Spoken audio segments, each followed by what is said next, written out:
India యువ కెరటం Abhishek Sharma ICC T20 rankings లో అగ్రస్థానాన్ని సొంతం చేసుకున్నాడు. టీ20లో అద్భుత ప్రదర్శన చేస్తూ అంతర్జాతీయ క్రికెట్లో తన పేరు వినిపించేలా బ్యాటింగ్ చేస్తున్నాడు. 24 ఏళ్ల Abhishek Sharma Australia batter Travis head ను అధిగమించి మరీ టీ20లో టాప్ ప్లేస్ లోకి చేరుకున్నాడు. ఐసీసీ తాజాగా ప్రకటించిన టీ20 ర్యాంకింగ్స్ లో అభిషేక్ శర్మ మొదటి స్థానంలో నిలిచాడు. వెస్టిండీస్ తో జరిగిన టీ20 సిరీస్ కు ట్రావిస్ హెడ్ దూరం కావడంతో పాయింట్ల పరంగా అభిషేక్ శర్మ మెరుగుపరుచుకొని టాప్ ప్లేస్ లోకి వెళ్లాడు. తాజా ర్యాంకింగ్స్ లో అభిషేక్ కు 829 పాయింట్లు ఉండగా ట్రావిస్ హెడ్ 814 పాయింట్లతో సెకండ్ ప్లేస్ లో నిలిచాడు.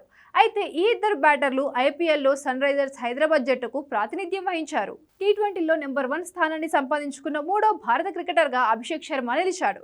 ఇంతకుముందు విరాట్ కోహ్లీ, సూర్యకుమార్ యాదవ్ ఈ ఘనతను అందుకున్నారు. మొత్తానికి టీ20లో ఓ కొత్త స్టార్ పుట్టాడని చెప్పడంలో ఏస్ మాత్రం సందేహం లేదు. జింబాబ్వేతో 2024లో జరిగిన సిరీస్తో టీ20లో అరంగేట్రం చేసిన అభిషేక్ శర్మ తన రెండో మ్యాచ్లోనే సెంచరీ చేసి అందరినీ ఆశ్చర్యపరిచాడు. అప్పటి నుంచి టీమిండియాలో వెనక్కి తిరిగి చూసుకోకుండా జట్టులో ప్లేస్ ఫిక్స్ చేసుకున్నాడు.